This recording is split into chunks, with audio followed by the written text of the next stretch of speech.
Mario Liberani, El Antiguo Oriente, Historia, Sociedad y Economía. Primera parte. Introducción. Primero, el Antiguo Oriente como problema histórico. 1. La imagen mítica. Las culturas históricas preclásicas de Oriente Próximo se han reconstruido gracias a la documentación arqueológica y textual proporcionada por las excavaciones realizadas en aquellas regiones desde hace más de un siglo. Antes de las excavaciones se hallaban en el olvido no solo las vicisitudes históricas y los rasgos culturales de muchos de estos pueblos, sino incluso su nombre, por no hablar de sus lenguas y escrituras. Su redescubrimiento es una de las principales, si no la principal, aportación a los conocimientos históricos modernos, y este fenómeno, lejos de haberse agotado, sigue ofreciendo a buen ritmo nuevos descubrimientos que obligan a una revisión o proporcionan la primera versión de fases históricas cuya duración y complejidad no es irrelevante. Sin embargo, en la cultura europea siempre ha habido cierta memoria del panorama histórico del Antiguo Oriente, pero nos ha llegado por unos canales que le han conferido un carácter en cierto modo mítico, es decir, absoluto y preconcebido, en vez de histórico y documentado. Dado que los mitos son tenaces y con frecuencia pasan inadvertidos, su influencia sigue notándose hasta cierto punto en los estudios históricos más o menos recientes. Antes de dar un repaso a las tendencias historiográficas actuales, es pues conveniente hacer una mención rapidísima pero crítica de estos mitos. El principal canal que ha conservado a través del tiempo, sin interrupción, una memoria histórica sobre el Antiguo Oriente es el Antiguo Testamento. Este conjunto de escritos de distintas épocas y características, pero muy homogeneizados por la intención ideológica de sus recopiladores y redactores, está vinculado a la difusión de religiones, la hebrea y la cristiana, que surgieron en el Antiguo Oriente, pero han traspasado sus límites, tanto espaciales como cronológicos. Este vínculo, por un lado, ha permitido la supervivencia, en medio del naufragio general, de las literaturas orientales antiguas, que han tenido que ser descubiertas, y solo en parte, mediante la investigación arqueológica. Por otro, les ha atribuido una autoridad y un carisma de verdad, libros sagrados, revelación divina, que durante mucho tiempo ha sido aceptado por la cultura europea sin revisiones sustanciales. La convicción o la sensación de unicidad y diversidad del pueblo de Israel como pueblo elegido se ha transmitido en parte a las culturas históricas citadas en el Antiguo Testamento, desde los asirios hasta los caldeos, pasando por los cananeos o los filisteos, también ellas partes instrumentales, en manos de la voluntad divina, de una historia de la salvación del género humano en sus fases iniciales. El propio descubrimiento arqueológico del Antiguo Oriente fue, al principio, un intento de recuperar datos e imágenes del llamado ambiente histórico del Antiguo Testamento. Luego, cuando la crítica histórica y textual se aplicó a los textos del Antiguo Testamento, se prodigó con el fin de demostrar la veracidad sustancial del texto sagrado, es decir, de documentar, por decirlo con una famosa expresión de evidente brutalidad ideológica, que la Biblia tenía razón.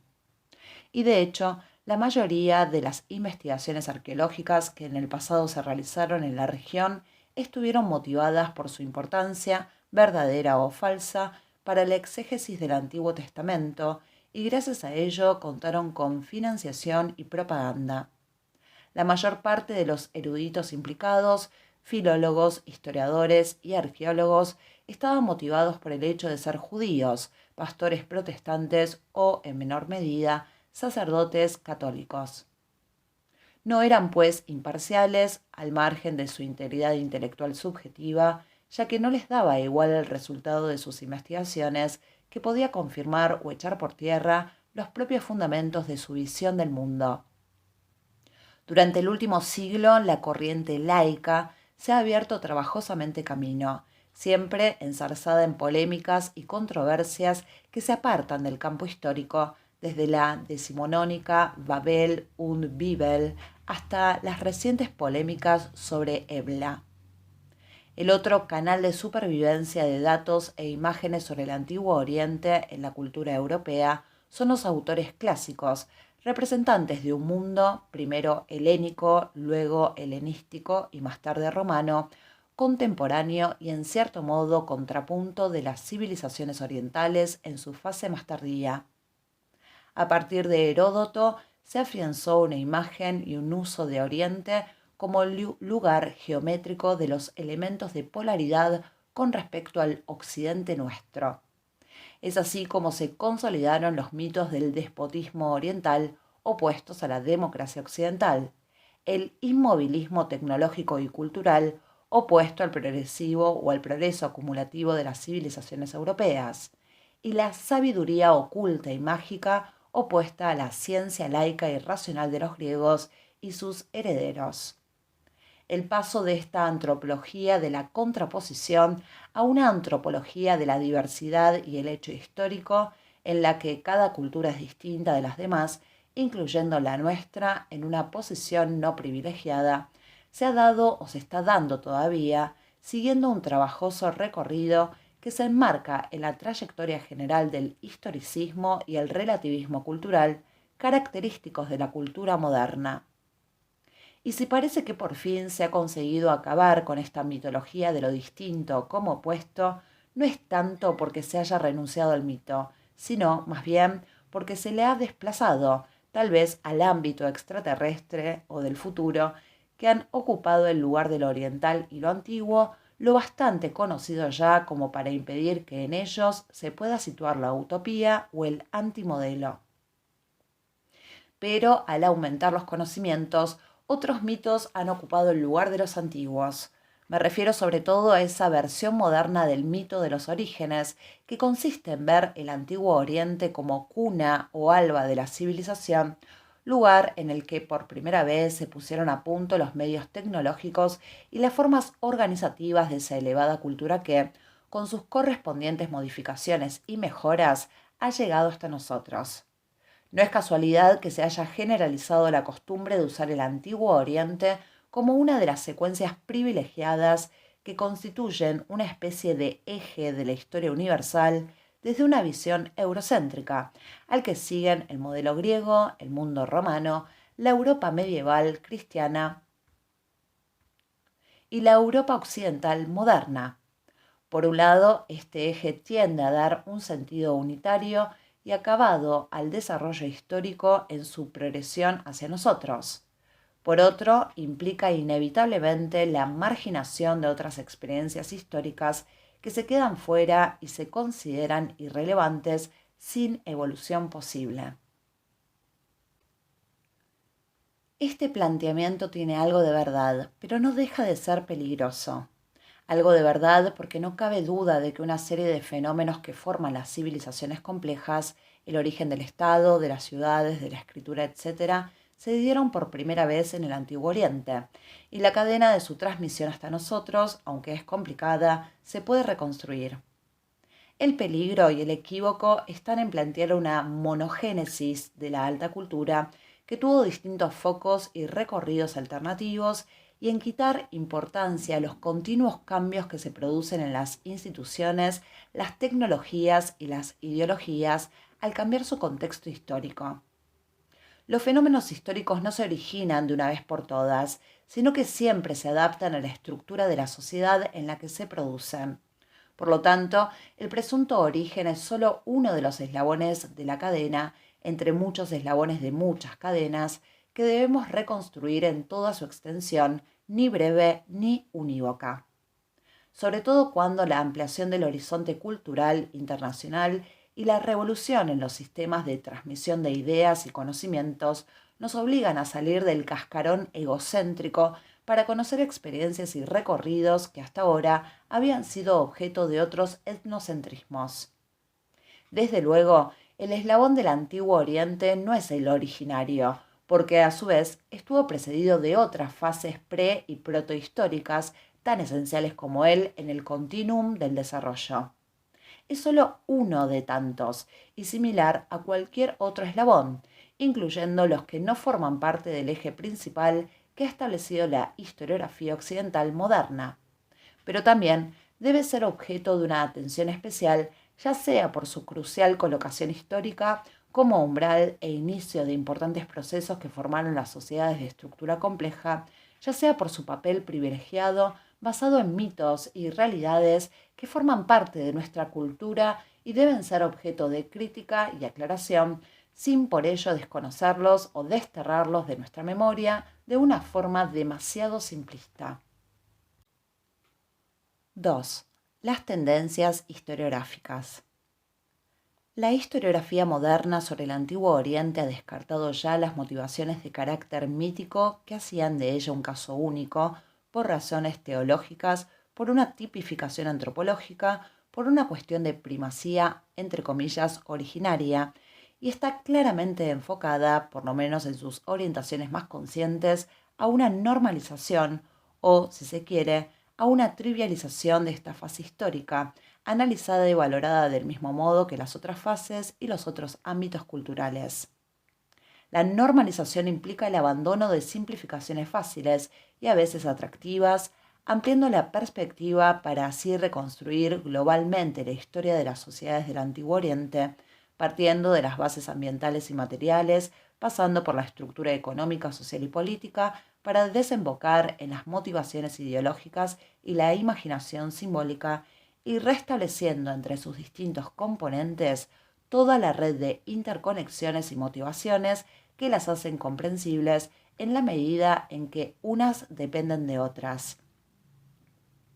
Todo ello está condicionado de forma positiva y negativa y en cualquier caso diferenciadora con respecto a otros sectores históricos antiguos, sobre todo clásicos, por dos factores, uno de ausencia y otro de presencia.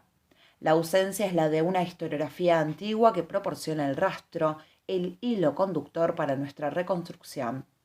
Esta ausencia, no total pero sustancial, es un hecho a la postre fecundo, porque obliga a seguir un rastro con criterio responsable, en vez de acomodarse perezosamente a un guión ya existente, sin duda muy ideologizado, tendencioso y reductor. Ya vemos que cuando existe dicho guión, como en el caso de la historia greco-romana, gran parte del trabajo histórico moderno se limita a una exégesis de la historiografía antigua. La historia del Oriente Próximo preclásico se reconstruye ex novo sobre la base de una documentación que es toda ella verdaderamente primaria, no por mediación de la obra de un historiador exterior y posterior a los hechos, aunque más cercano a ellos que nosotros.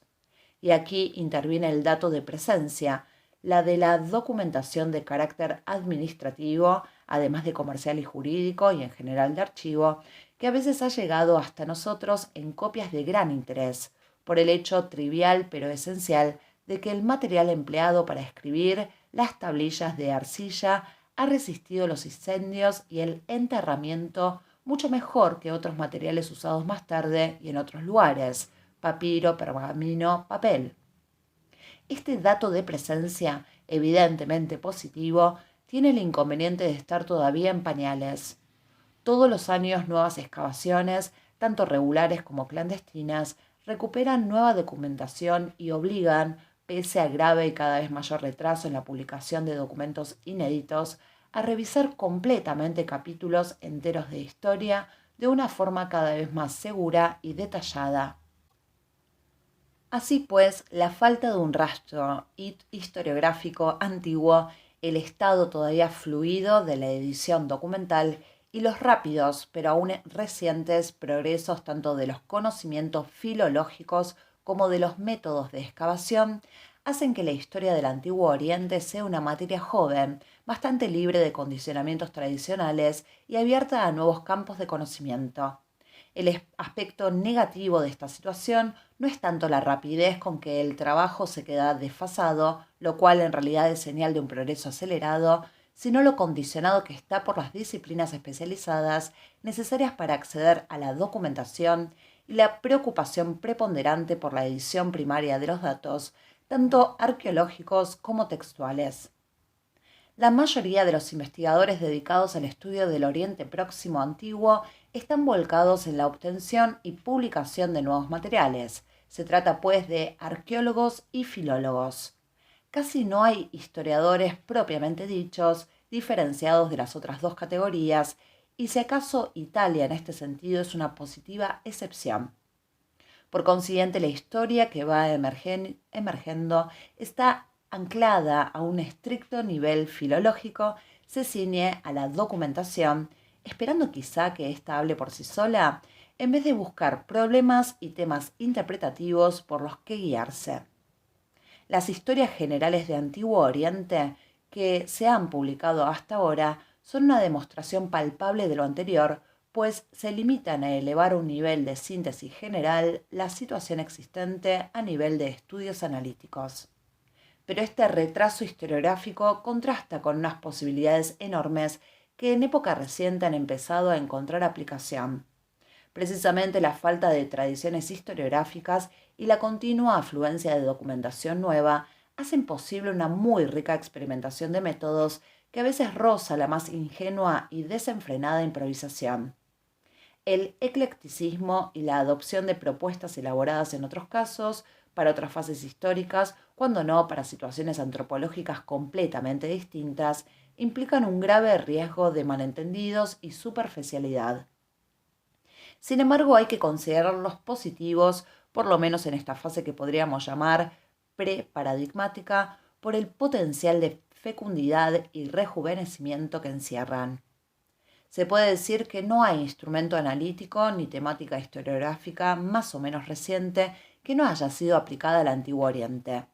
Desde el análisis espacial de tipo neogeográfico hasta el análisis estructural del relato, pasando por los estudios de aculturación, de frontera, de los modos de producción y sistemas de intercambio, la antropología económica, la historia de las mentalidades, la estructura del mito, el discurso político, los esquemas de poblamiento, la semántica histórica, la teoría de los sistemas, los mapas mentales y así sucesivamente. Esta fase de experimentación salvaje tendrá que asentarse tarde o temprano y trazar unas líneas de investigación más coherentes hasta sedimentar en una historiografía paradigmática más madura y menos azarosa.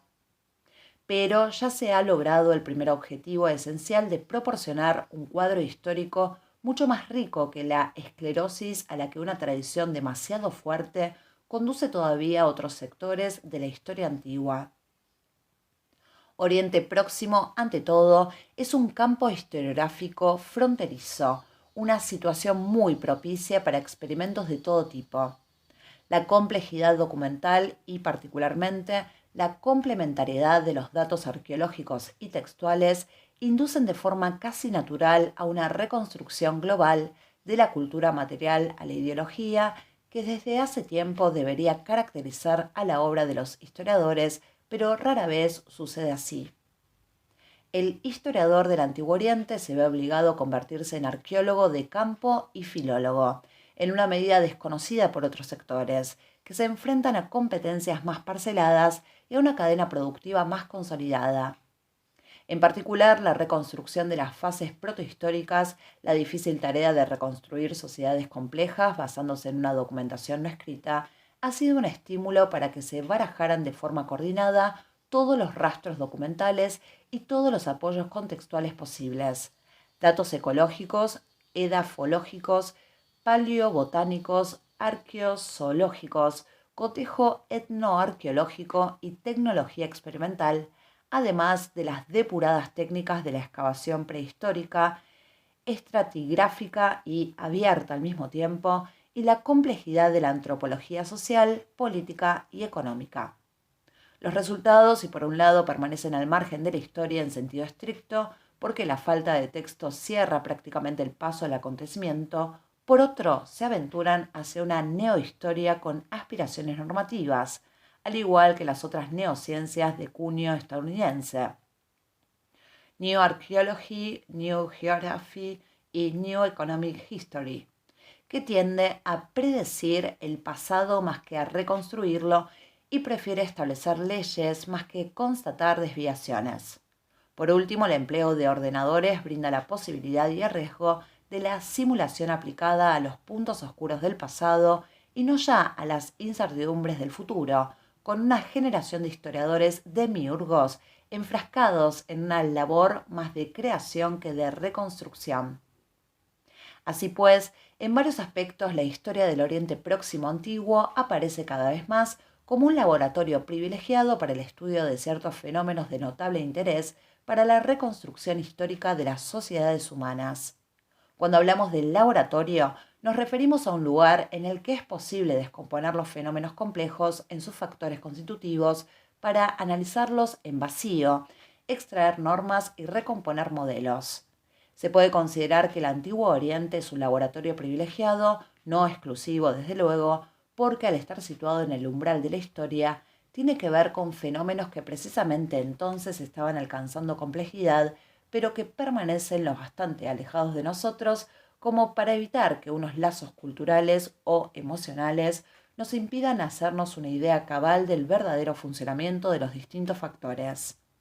Más allá, pues, del resultado inmediato de la comprensión del hecho histórico examinado, se abre la posibilidad de aplicar de una forma más amplia los resultados obtenidos para reconstruir mecanismos históricos y antropológicos más generales. 3. Unidad y variedad, núcleo y periferia. La delimitación en el tiempo y el espacio de la historia del Oriente Próximo antiguo y por consiguiente la delimitación del argumento de este volumen es un problema tanto práctico como histórico, en su sentido más amplio. Sin duda interviene en cuestiones prácticas como la competencia sectorial, sobre todo filológica de los investigadores, o la tradición disciplinaria a la que están acostumbrados. En este sentido, el límite alto, inicial, que separa la historia de la prehistoria, está claramente relacionado con la aparición de fuentes escritas que se suman a las meramente arqueológicas, y el límite bajo, final, entre la historia preclásica y la clásica está relacionado con la aparición de las fuentes grecorromanas, diferentes en cuanto a lengua y tipología y separadas por tradición de estudios del antiguo orientales. Lo mismo se puede decir del aislamiento espacial del Oriente Próximo con relación a las regiones que lo rodeaban, que permanecieron durante más tiempo al nivel prehistórico. Pero estos motivos prácticos están relacionados y en última instancia producidos por fenómenos históricos de gran envergadura que no conviene olvidar, para que la periodización histórica no caiga en un exceso de convencionalidad ni llegue al límite de lo artificioso. Los comienzos de la escritura no son un hecho aislado, sino que se enmarcan en los procesos de especialización laboral y diferenciación social, de constitución de unidades administrativas y políticas complejas, de asentamientos humanos más amplios. Es igual que la formación de las ciudades, del Estado, de una estratificación socioeconómica, en una palabra, es la culminación del proceso llamado revolución urbana, que por su envergadura debe ser considerado un hito fundamental en el continuum espacio-temporal de la historia.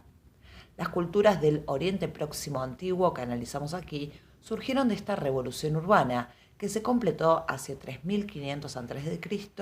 tras un largo periodo de formación. Antes de ellas y en torno a ellas, las culturas de nivel prehistórico presentan un nivel distinto y menos complicado de agregación política, logros tecnológicos, control social y modo de producción. También la etapa final, que en nuestro caso coincide con la formación del Imperio Persa, circa 500 a.C., al que le seguirá en breve el helenismo, coincide con un fenómeno histórico de gran envergadura, la inserción plena y definitiva de Oriente Próximo en hechos históricos y formaciones políticas de escala suprarregional, con lo cual resulta completamente inadecuado estudiarlo de forma aislada y se hace necesario ampliar los horizontes. Pero este primer nivel de aproximación no es suficiente porque no resuelve el problema de la pluralidad e interconexión de los distintos focos de urbanización. Al núcleo central y precoz de la Baja Mesopotamia se suman otros en Egipto, Irán, Asia Central, Valle del Indo, Egeo y sur de Arabia, dejando a un lado otros focos bastante similares, aunque no tuvieron relación con los anteriores, como los de China o los de México y Perú. Todas estas zonas presentan unos caracteres originales distintos, pero con lazos entre sí, tanto más fuertes cuanto más amplia fuera su dimensión espacial. Tampoco debemos subestimar las franjas intermedias, en este caso quizá más enrarecidas en cuanto a consistencia demográfica y ritmos históricos, pero con un importante papel fronterizo, además de formar reservas humanas y tecnológicas indispensables para la comprensión de los propios núcleos urbanizados. Una visión selectiva destaca ante todo la peculiaridad de los caracteres específicos de la zona elegida, pero no se puede negar el atractivo de una visión más amplia, que destaque el policentrismo y las interconexiones. Si en este volumen se ha optado por una perspectiva restringida, que incluye el núcleo bajo mesopotámico con sus obvios complementos alto mesopotámico, siro-palestino, anatólico, armenio transcaucásico e iraní occidental, es sobre todo por razones de competencia personal y por las limitaciones del propio volumen. Pero esta elección no pretende en modo alguno resaltar un imperialismo regional y solo mantiene su validez histórica si se tiene muy en cuenta, con una visión progresivamente difuminada, pero siempre esencial, el transpaís formado por los otros centros focales, por las zonas que hemos llamado fronterizas y de reserva, además de la red de interconexiones que todo lo relaciona y fecunda. El área del Oriente Próximo, así circunscrita, tampoco es compacta en su interior, ni se puede delimitar netamente. Los límites son precisos al oeste, Mediterráneo, y al noroeste, Mar Negro, más imprecisos, aunque profundos, al norte, Cáucaso, estepas de Asia Central, y al sur, desierto de Arabia, y más abiertos al este, meseta de Irán, Golfo Pérsico. Y el límite alto de la periodización, es decir, la urbanización, aparece en distintos momentos según las zonas, de modo que la difuminación geográfica y la histórica se compenetran entre sí y también con respecto a la fragmentación interna.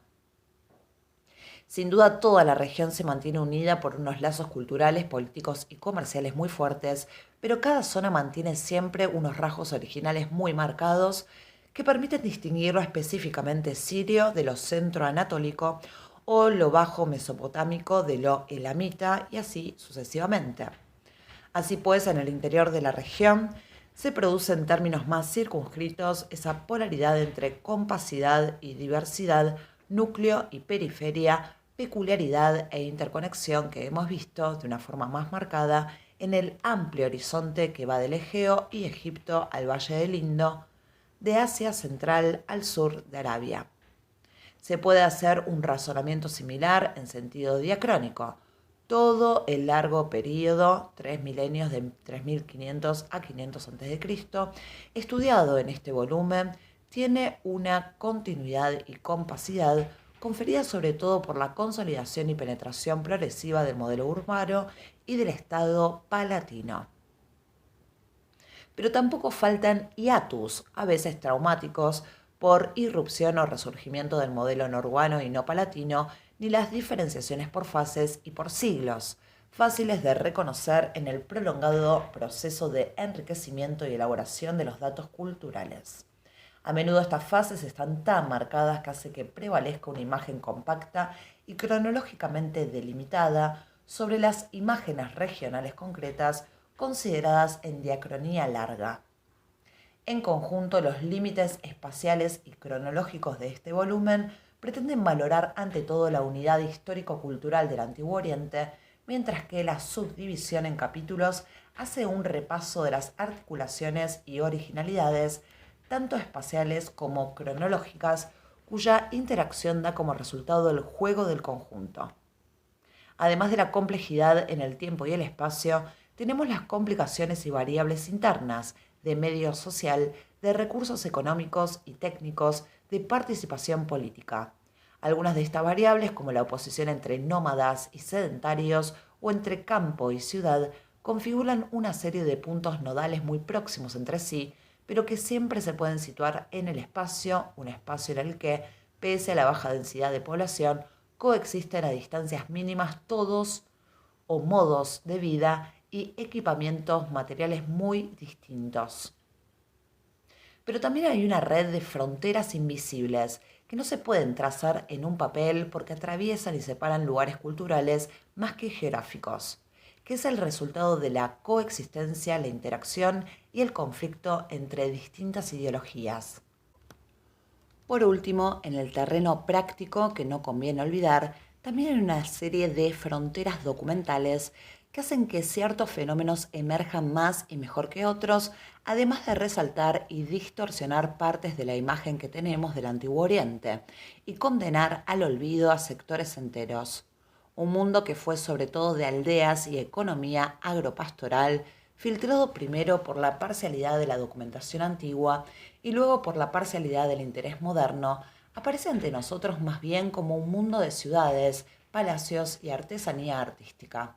Un mundo que fue analfabeto en un 90%, por no decir en un 99%, es conocido por sus escritos y sus literaturas. Un mundo que se debatió en la penuria endémica de comida, de recursos, de trabajo y de hombres, se nos presenta más bien como un paraíso de civilización, entendida en un sentido abstracto. La historiografía moderna tiene la importante tarea de equilibrar las imágenes, dotando la reconstrucción histórica de ciertas dosis de realismo, por lo menos cuantitativo, además de hacer una valoración cualitativa del conjunto para darle un sentido y hacerlo comprensible. 4. El problema cronológico. A un nivel más técnico conviene hacer ciertas precisiones acerca de la cronología antigua y los métodos empleados para reconstruirla. El lector de historias del Antiguo Oriente enseguida advierte la existencia de dos tipos de dataciones.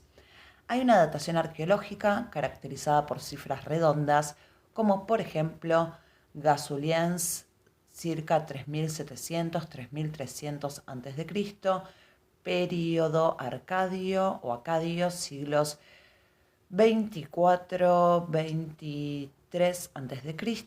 o bronce tardío tercero a 1365-1300 a.C. y una datación más propiamente histórica con cifras precisas como Sennacherib 704-681 a.C. o tercera dinastía Ur 2112-2004 a.C., pero variables de unos textos a otros. Por ejemplo, para Hammurabi encontramos 1792-1750 o bien 1848-1806 o bien 1728-1696, lo cual plantea el problema del valor real de estas indicaciones. Nos encontramos frente a dos procedimientos distintos de datación, que en principio son complementarios entre sí, pero en realidad una de ellas prevalece para los periodos pre- y protohistóricos y la otra para las fases históricas.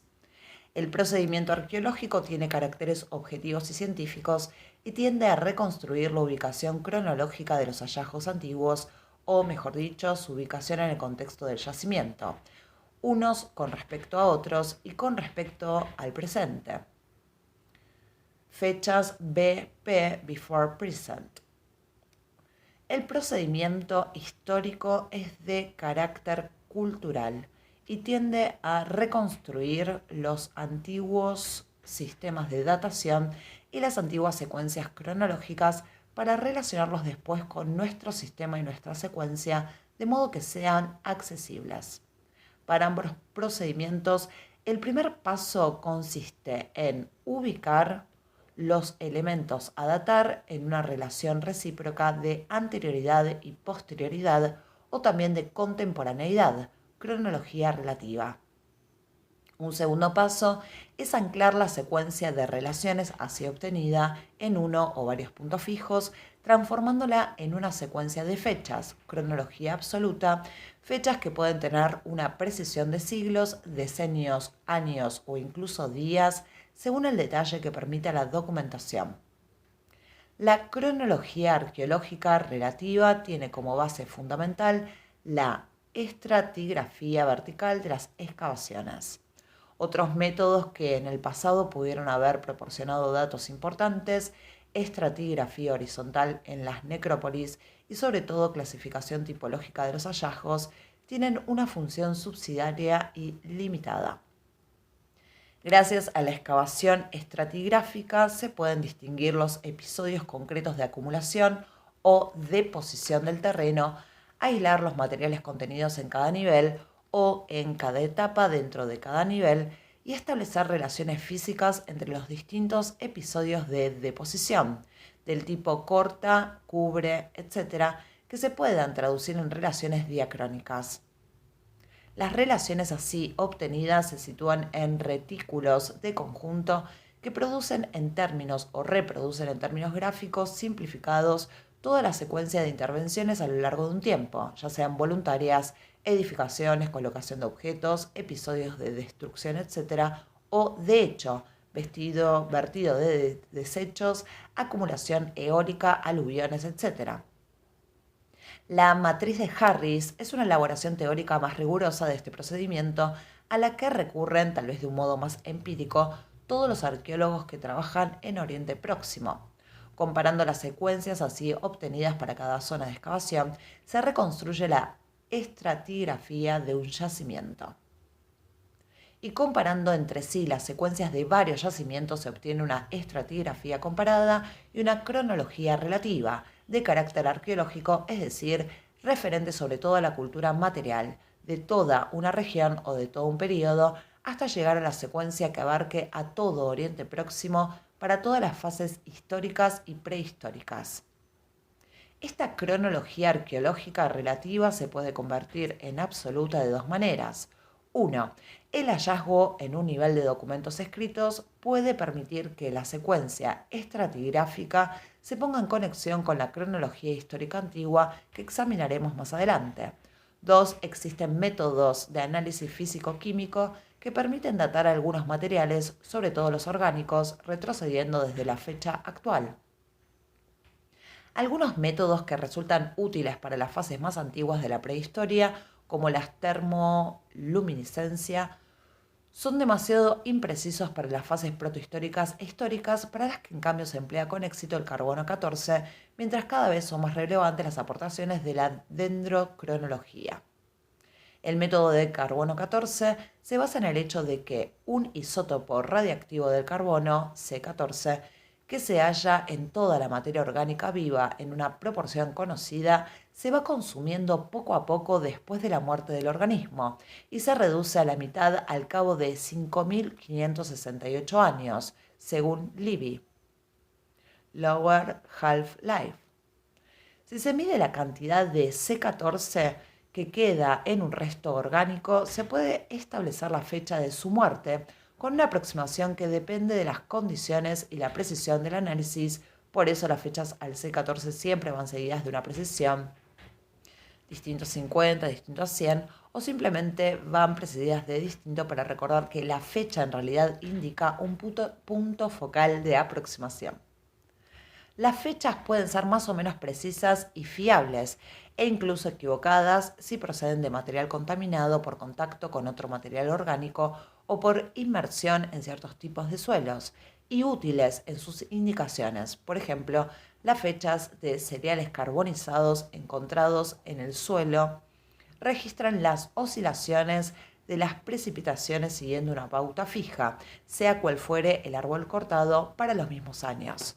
Esta pauta se puede reconocer y aplicar a otros troncos, partiendo de secuencias obtenidas de troncos de árboles vivos, cuya datación final se conoce, y retrocediendo en el tiempo, al solaparlas con las de troncos más antiguos, vigas de palacios, iglesias, mezquitas, etc., se ha establecido también en el caso de Oriente Próximo toda la secuencia que se remonta al umbral de la Edad Clásica.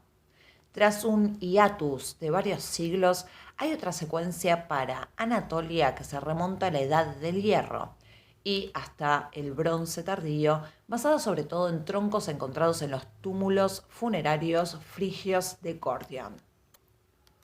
Cuando esta secuencia de Gordion y otras posibles secuencias obtenidas a partir de los sarcófagos de madera egipcios se una a la principal, que está datada con exactitud, y se pueda prolongar hacia atrás en el tiempo, se tendrá una cronología muy exacta año por año, aunque solo se pueda obtener a partir de determinados restos, los troncos, aunque estén carbonizados, y por lo tanto servirá sobre todo para datar los edificios construidos con esos troncos.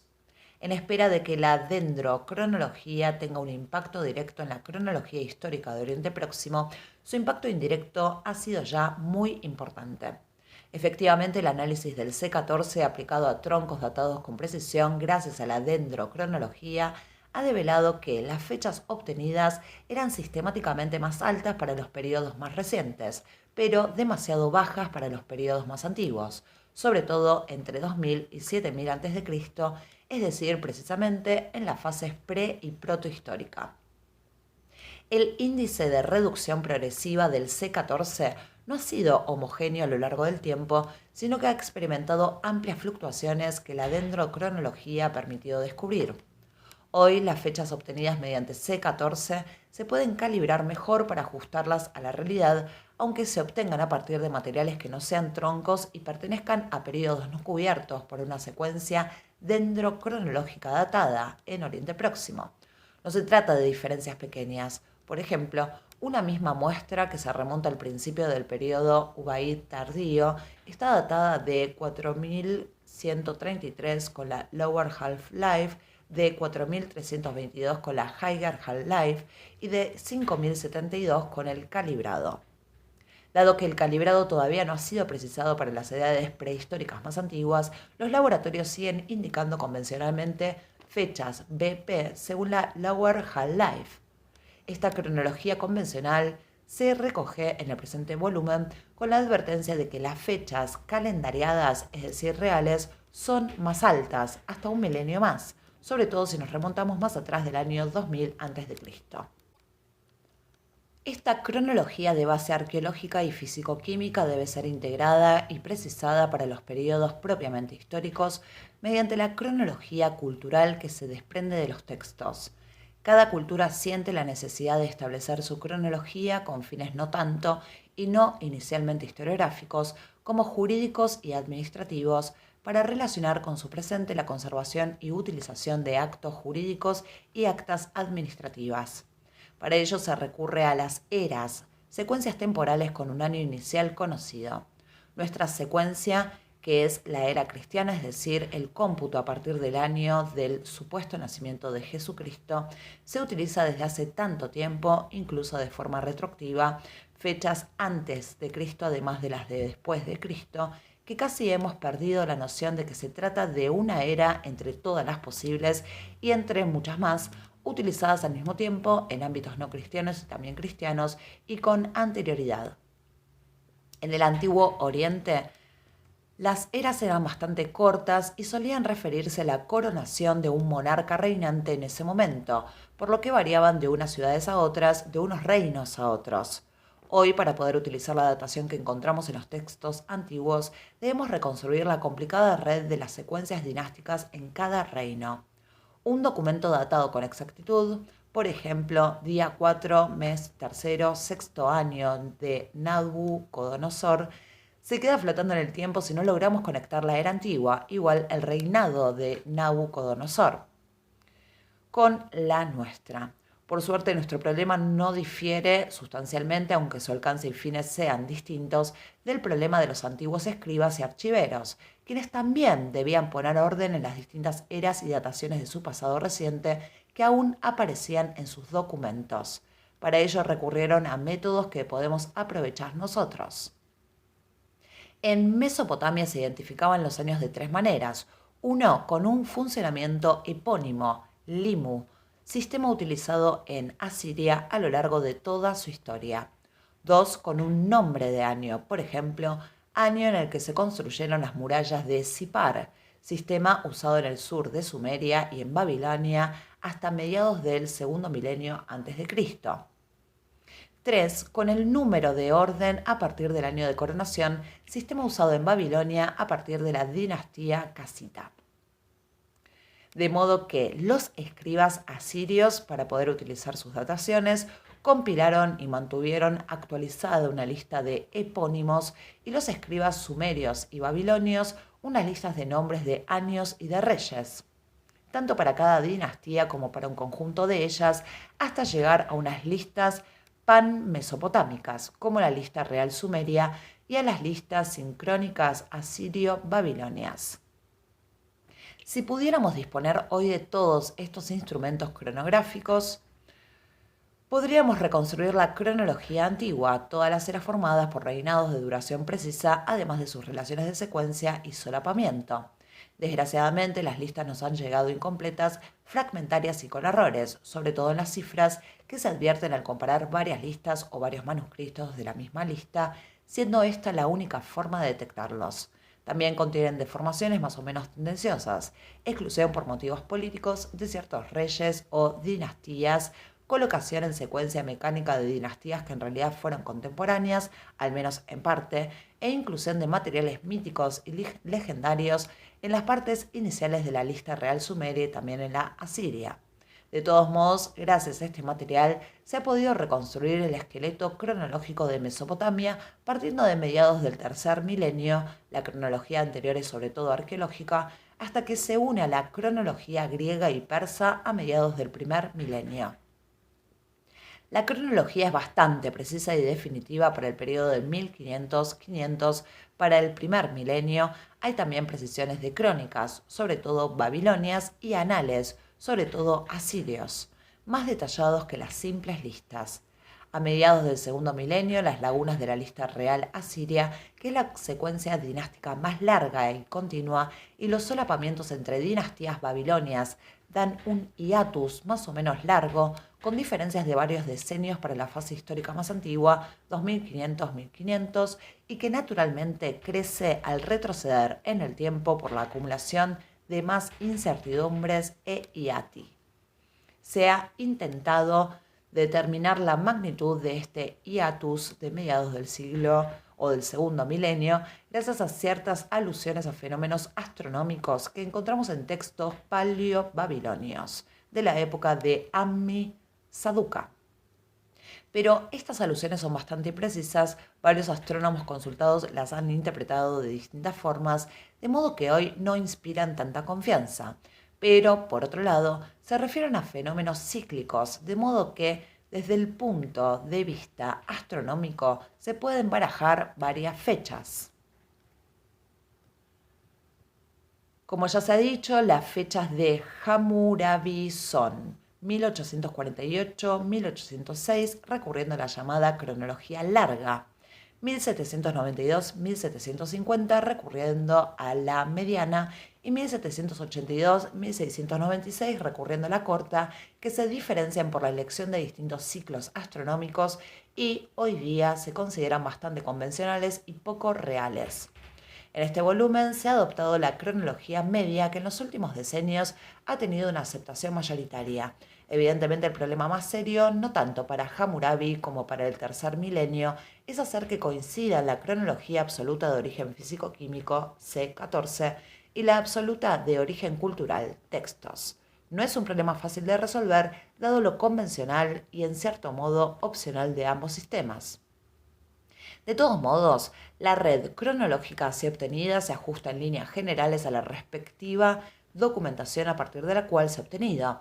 Se ha conseguido establecer una red bastante densa y fiable para aquellos periodos y regiones que han proporcionado más documentos y por tanto una cronología más precisa. En cambio, la ordenación es más imprecisa para los periodos y zonas de los que se tienen pocos datos. También intervienen factores de orden exquisitamente cultural.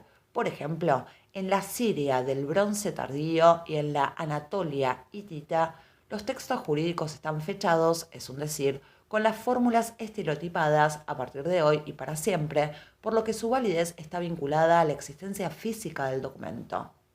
No necesitan ninguna secuencia temporal de referencia y son el resultado de una mentalidad peculiar que también produce textos administrativos sin fecha.